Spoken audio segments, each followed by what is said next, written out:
ำหรับลูกค้าท่านใดที่มาคอมพิวเตอร์โน้ตบุ๊กที่มีขนาดน้อยมาทำลูกค้าได้ง่ายเนาะขอแนะนำเป็นรุ่นเลยรุ่นนี้บัวจะเป็นแท็บเล็ตหรือว่าโน้ตบุ๊กก็ได้เนาะสำหรับรุ่นนี้ก็เป็นสเปคแมนใส่อีก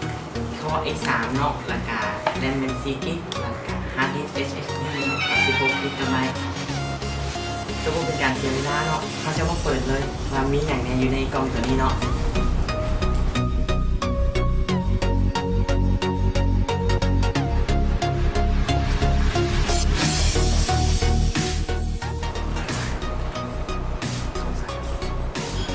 จะเห็นก้อนมูเลยแมนตัวเครื่องเนาะ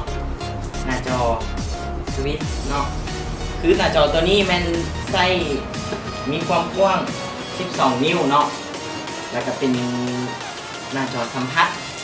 ที่ว่าพร้อมการสัมผัสหลายจุดพร้อมกันถึง10 จุดเลยเนาะ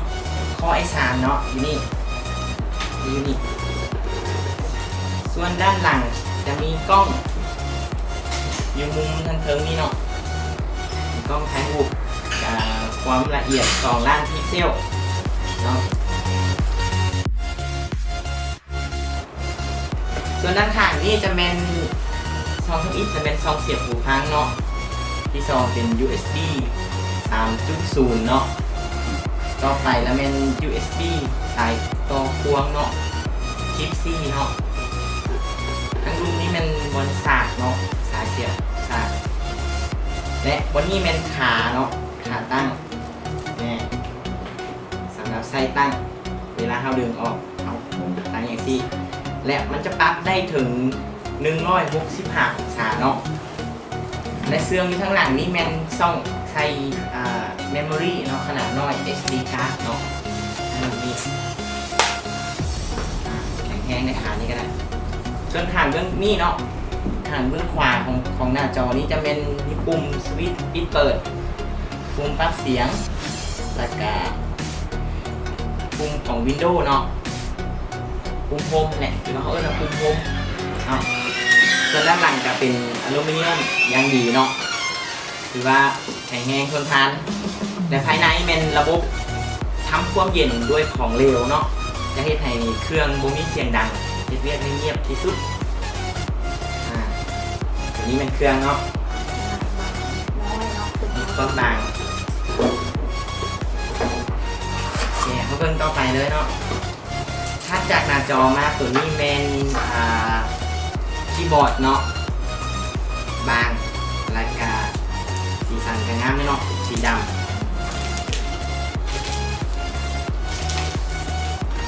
อยู่ข้างๆตัวนี้เป็นบอลใช้ปากกาเนาะพูดปากกาดีใส่แล้วแต่หน่อยเขาจะมาเบิ่งบอลปากกาเนาะคือเครื่องตัวนี้คือคีย์บอร์ดนี่เนาะอาจจะเป็นแม่เล็กยังดีวันนี้เนาะแต่กระบางการสัมผัสนี่มันง่ายที่สุดเนาะเบิ่งความแห้งของการดูดเนาะใช้แม่เล็กเนาะเป็นแห้งแม่เล็กจับเป็นเครื่องกับคีย์บอร์ดจับกันได้ดีเนาะลงมาอีกก็เป็นอันนี้มันพาสปอร์ตเนาะอันนี้เป็นปากกาเนาะปากกาAcer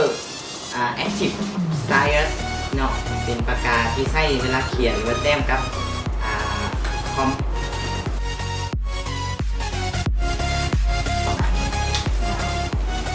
งานเนาะเป็นปากกาสีด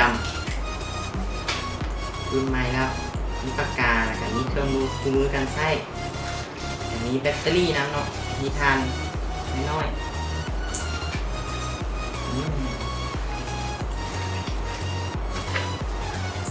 อันนี้เป็นไส้เนาะที่ว่าไส้เปลี่ยนกับตัวนี้เนาะเป็นสายชาร์จอะแดปเตอร์เนาะน้อยๆกระทันหันพกพาสะดวกเลยเนาะนี่แม่นสายต่อเนาะสายควงที่ว่าเขาจะเสียบใส่กับซองเสียบตัวนี้ตัวCนี่เนาะใส่ทิปCนี่เนาะเขาจะเสียบใส่ตัวนั้น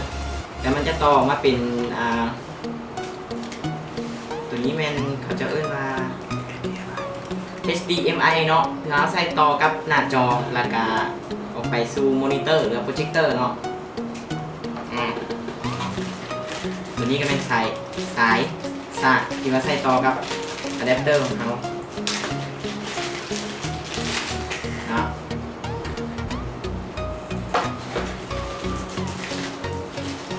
เกลือหมดในกล่องเนาะจะมีเพียงเท่านี้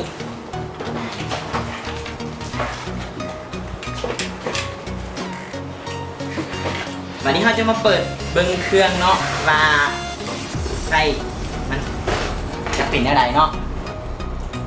เวลาเปิดเนาะถักเครื่องมันขึ้นมันจะพุ่งอยู่มีไฟพุ่งอยู่บนนี้เนาะเป็นสีฟ้าวันนี้เนาะสีฟ้านี่เนาะขึ้นมาแล้ว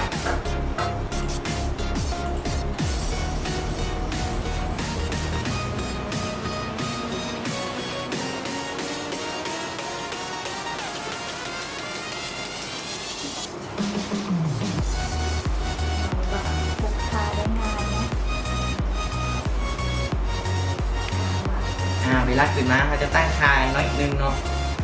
ที่นี่มันจะใส่คือระบบตัวนี้เนาะจะเป็นใส่กับเป็นเขาจะลงวิดีโอมาให้เขาแล้วแมนเขาจะมาตั้งเองเป็นที่ยูหรือว่าเขตบัวม้งอย่างเนาะเราก็มีแต่ตั้งไปแล้วกดนี่ไปเลยเนาะเซตเนาะอย่างนี้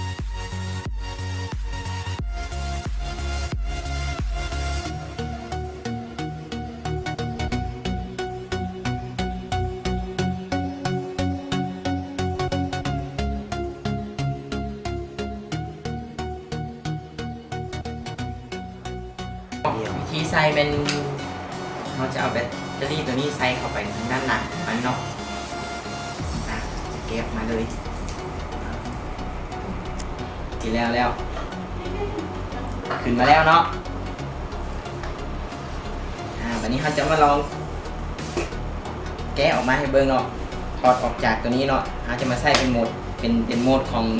แท็บเล็ตเนาะเวลาเขาปีนไปทางไหนนี่มันจะปีนไปหาเขาเองเลยเนาะออโต้เนาะแต่ยังเขาปีนมาทางนี้มันก็สลับไปให้เขาเลยเนาะอันนี้เขามาลองใส่คู่กับปากกาประสิทธิภาพดีซ้ำใดเนาะ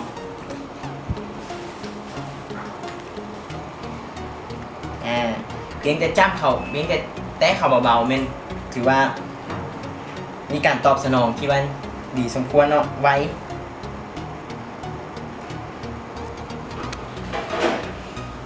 หน้าตามันจะใส่ระบบ Windows 10 เนาะ10 Home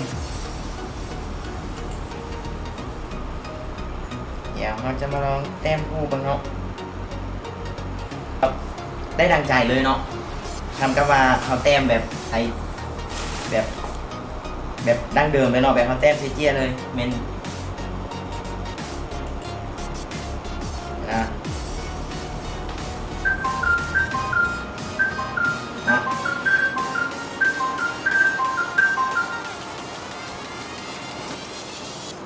สำหรับลูกค้าท่านใดสนใจของงามเนาะช่วงนี้เราจัดโปรโมชั่นราคาเพียงแต่5,650,000 กีบอันนี้ในกระเป๋าที่แถมอันนี้แอน 4G Wi-Fi ที่เราแถมเนาะเป็นทั้ง Power Bank แล้วก็เป็นได้ทั้ง 4G Wi-Fi สั่งซื้อที่ e-shopping ของเราได้เลยวันนี้ก็ถือว่าการแกะกล่องของเขาก็ถือว่าหมดเนาะขอขอบใจทุกท่านที่ติดตามรายการบางอย่างทุกท่านจะติดตามการแกะกล่องครั้งต่อไปเนาะรายการที่ดูที่ช้อปปิ้งของเขาเนาะอย่าลืมเข้ามากดไลค์กดแชร์ที่เพจ e-shopping ของเราได้เลยเนาะยัง